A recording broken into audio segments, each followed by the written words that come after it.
북한의 김여정이가 갑자기 삐라 문제를 걸고 나왔습니다. 자, 김여정이는 공식적으로는 북한의 중앙위원회 제1부부장입니다. 부장도 아니고 부부장이에요. 그래서 공식적인 그의 서열로 보면 크게 높지가 않을 겁니다. 근데 시비를 걸은 것도 삐라, 즉 북한에서 탈북해온 사람들이 지금 삐라를 북으로 날리죠. 자, 그 사람들의 삐라 살포를 비난하면서 뭐 금강산 개성공단, 개성의 남북연락사무소, 군사합의 등을 이렇게 다 날릴 수 있다. 알고도 그걸 갖다가 안 막는 게 더 나쁘다. 뭐 이런 식으로 이야기를 했어요. 자, 김여정이가 2018년에 평창올림픽 직전에 남측을 방문했을 때 사람들은 다 그의 예리한 여린 모습 등을 보면서 북한의 체제와 김여정의 인상 이런 부분들을 좀 미스매치 했었습니다. 그래서 세상이 항상 뭔가 남북 간에도 잘 돌아가겠구나, 이렇게 이제 4월 27일 판문점 회담에서 국민 다수는 넘어갔어요. 자, 여기서 이제 우리가 세상을 바라보는 진실은 그 본질이나 실체에 접근하기보다는 그때그때의 분위기와 우리가 받은 단편적인 이미지, 그리고 세상을 휩쓸어가는 광풍적인 여론 조작 등에서 형성되어 버립니다. 특히 남북 관계는 그렇게 형성되는 부분이 거의 100%죠. 자, 그런데 그 이후에 지금 남북관계가 잘 안 풀리고 김정은이가 지금 미북 회담도 깽판을 놓고 그래서 지금 교착 상태에 빠져 있는데 4월 달부터 김정은이가 웬일인지 잘 나오지를 않았어요. 자, 5월 1일 날 이 순천 비료공장에 나왔다 그러는데 기공식이에요. 근데 그때도 장면이 좀 여러가지 의문이 있었습니다. 자, 그리고 또 올 중순쯤에 한번 또 북한에 이 핵과 무기 관련해서 이 설명을 하는 자리에 한번 나왔는데 그러고는 또 끝났습니다. 그러고는 또 보름씩 지금 보름 이상 안 보이고 있습니다. 그래서 왜 김정은이 가끔 나왔다가 한동안에 안 보이고 그러느냐. 그리고 김여정이가 지난번에 이어 또 대남 강경 공격에 포문을 여느냐, 이런 부분으로 봤을 때 이게 조금 제가 봤을 때는 비정상적인 부분이 있다는 겁니다.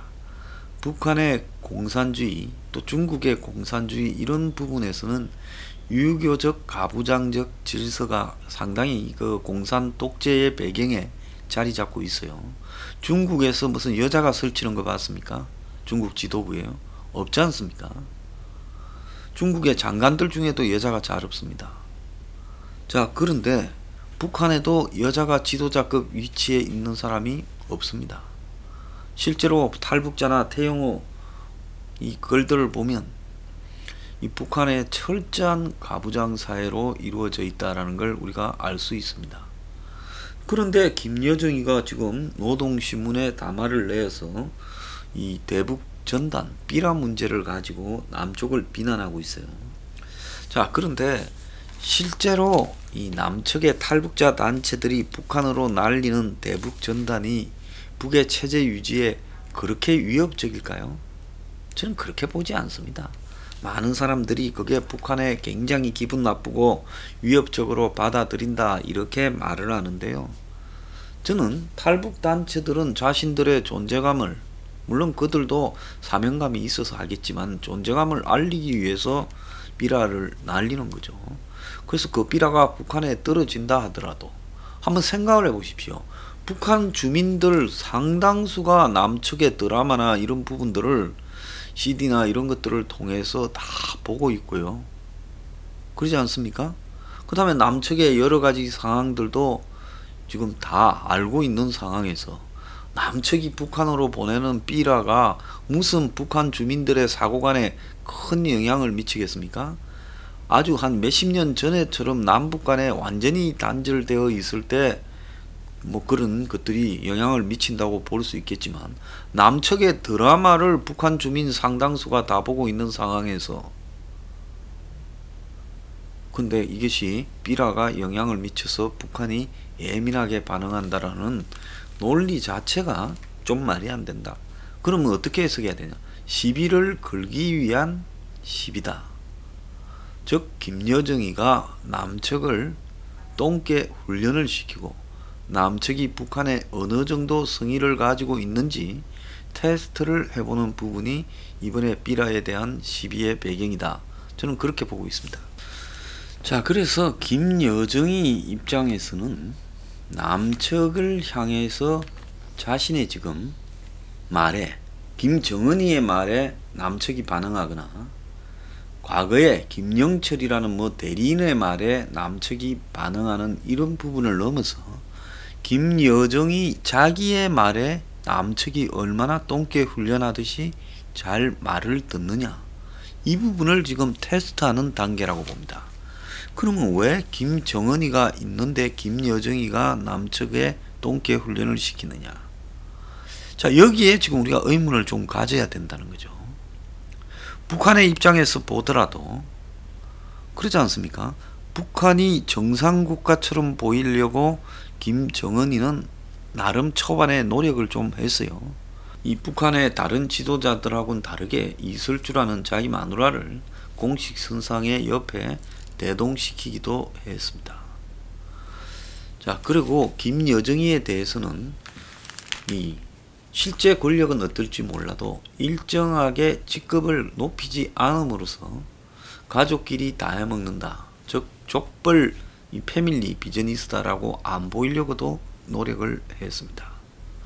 자, 그런 부분을 통해 김영철 같은 어떤 대리인들을 시켜서 움직이고, 이런 부분에서 특히 남측 관계나 대외 관계 부분에서는 뭐 2018년에 현송월이가 등장하고 그 김여정이가 등장했지만은 그것은 남측이 북측에 갖는 이미지를 갖다가 완화시키기 위해서 일부러 여성들을 앞에 내세웠다. 그리고 그 이후에는 철저하게 또 배제되는 부분도 있었습니다. 자, 그런데 지금 김여정이가 정면으로 남북이 미북이 교착된 상태에서 남측에 지금 공격을 하는 구체적인 역할을 맡아서 튀어나왔다는 것은, 자, 이거는 북한의 권력 구조에 뭔가의 변화가 생겼다는 겁니다. 자, 그래서 남측이 앞으로 김여정이 말에 대해서 비중을 가지고 김여정이하고의 관계를 지금 남측이 복종관계로 설정을 하라. 과거에 김정은이 하던 것 이상으로 남측이 그렇게 반응하라고 남측이 지금 저렇게 말을 한 거고요. 그러다 보니까 통일부가 즉각 지금 전단 살포는 중단돼야 된다. 법률 정비 계획을 준비하고 있다. 대북 전단 살포 금지법을 추진 중이다. 이렇게 말을 하고 청와대 관계자가 대북 삐라에 단호히 대처해 갈 것이다. 접경지역 국민들에 대한 위험 부담이 있다. 법으로 막아라는 북한의 압박에 4시간 만에 대북 전단 금지법을 공식화하는 쪽으로 나왔습니다. 이 북한의 김여정이가 어제 시간으로 오전 10시 14분에 이야기를 했는데, 한국의 10시 반에 청와대가 군사합의는 지켜야 된다, 국방부는 군사합의 지켜야 된다 말을 하고 10시 40분 10분 뒤에 통일부가 지금 법을 고치겠다 이야기하고, 오후 2시에 국방부가 문자를 기자들한테 보내서 전단 살포가 접경지역 국민들의 재산과 생명을 위협한다고 2시 반에 청와대가 대북비라는 백해 무익 강구고 정부가 안보를 위해하는 행위에 대해 단호하게 대처하겠다. 그래서 통일부, 국방부, 청와대까지 다 동원되어서 북한에 대해서 지금 충성을 보이고 있어요. 자, 그래서 일각에서는 이것이 결국은 북한이 대남 도발을 하기 위해 남측이 북한에 도발했다라는 명분을 축적하는 거지. 삐라 보내지만은 뭐 금지법 만들어라. 그런데 목적이 있지 않다라는 이야기도 나오고, 우리 내부에서는 헌법상의 표현의 자유를 스스로 위반하고 있다. 이런 이야기까지도 나오고 있습니다. 자, 그런데 뭐 그는 이제 분명히 제 개인적 생각으로 보면 저 기집애 한 명의 이야기를 가지고 이 남측이 후들짝 움직이면서 법을 만들겠다, 죄송하다, 뭐 우리의 잘못이다, 앞으로 날리는 놈 용서하지 않겠다, 이렇게 말하는 이 코미디라고 봅니다. 그런데요, 저기서 중요한 부분은 왜 김여정이가 이 타이밍에 튀어나와서 길들이기에 앞장서고 있느냐. 자, 북한이 지금 남측에 대해서 자, 도발할 때 뭐 경고한다 이런 부분까지도 아니라고 봅니다. 북이 남측에 도발하기 위해 명분을 축적한다. 이거는요, 얼마든지 이런 방식이 아니라도 할 수 있어요. 북이 무슨 뭐 휴전선에서 시비를 살짝 끌어가지고 남측이 반응하면 그걸로 또 반응을 시키면서 도발 명분을 얼마든지 딴 데서 찾을 수 있지. 굳이 김여정이가 나서서 도발 명분을 축적한다? 이거는 아니죠. 쫄병들끼리 깡피끼리 싸워도 쫄병들끼리 시비를 걸어서 싸움을 갖다가 유도하지 보스가 나서서 시비 거는 걸 봤습니까? 그래서 김여정이가 나왔다라는 거는 일각에서는 또 이렇게 해석합니다. 북한이 경제난이 심각하니까 북한의 삐라를 문제 삼아 가지고 이제 남측의 움직임을 보면서 북한과의 지금 이 경협에, 즉 대북 지원에 이 계기를 만들려고 이 대화에 시비를 거는 거다. 대화를 가장한 시비를 거는 거다. 이렇게 해석하는 것도 있습니다. 저는 그렇게 보기보다는요, 김여정이가 이 북한 내부에서의 권력을 장악해가는 과정에서 남측에 대해 지금 공개적으로 이 북측 사람들한테, 또 북측의 각종 조직에게, 북측의 유력 인사들에게 파워를 보여주는 북한 내부 권력 장악용이라고 보고 있습니다. 그러니까 노동신문에 담화로 했다잖아요. 자, 북한의 노동신문이라는 것은 북한의 권력층이 다 보고 북한의 관공서나 군에 다 배포되는 그런 신문이지 않습니까?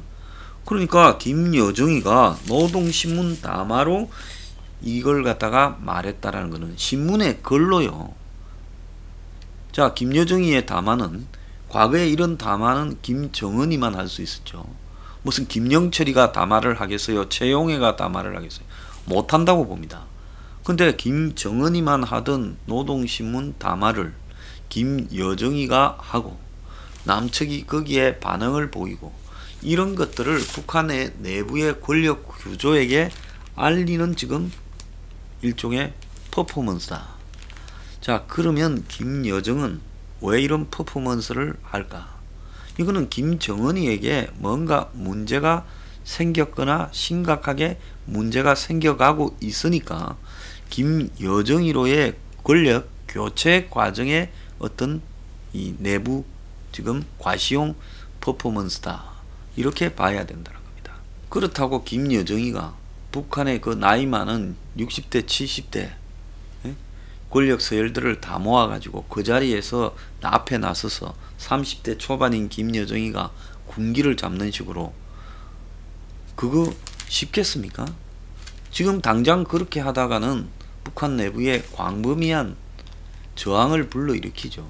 과거 김정일과 김일성 때하고는 충성의 강도가 다르다고 봅니다. 그러니까 김여정이는 내가 남한에 얼마나 통할 수 있다라는 것을 갖다가 북한 내부에 보여주면서, 자, 내가 파워가 있다. 이제 좀 있으면 미국에도 뭔가를 보여주려고도 하고요. 그런 식으로 대외 관계에서 자신을 파워를 보여주면서 북한 내부에 바치라고 알려가고, 또 남측에 대해서 부려먹는, 노예처럼 부려먹는 담화를 할 수 있는 그런 대담함과 그런 지도력을 가지고 있다. 자, 김여정이가 이제 이런 지위에 올라섰으니 다 김여정이 밑에 눈치 보면서 이 빌부터 살 준비를 하라 하는 부분으로 권력을 장악해 가기 위한 내부용이다. 저는 그렇게 보는 겁니다. 자, 이 부분의 의미는 북한의 김정은이가 2번 등장했는데 그 부분에 그 큰 문제가 있을 수 있어요. 지금 김정은이가 아닐 수도 있고 이 등장한 사진이나 동영상이나 이런 것이 딥페이크 기술일 수도 있어요. 속이는 일종의 장면의 사진이었다. 교묘하게 합성된요. 그래서 현재 북한의 뭔가가 지금 권력 구조에서 김여정이가 권력을 장악해야 될 그런 일이 생겼고, 김여정이로 권력을 장악해가는 과정에서 김여정이가 남측에 대한 자신의 영향력을 북한 내부에 보이기 위한 거다. 저는 그렇게 해석을 하고 있습니다.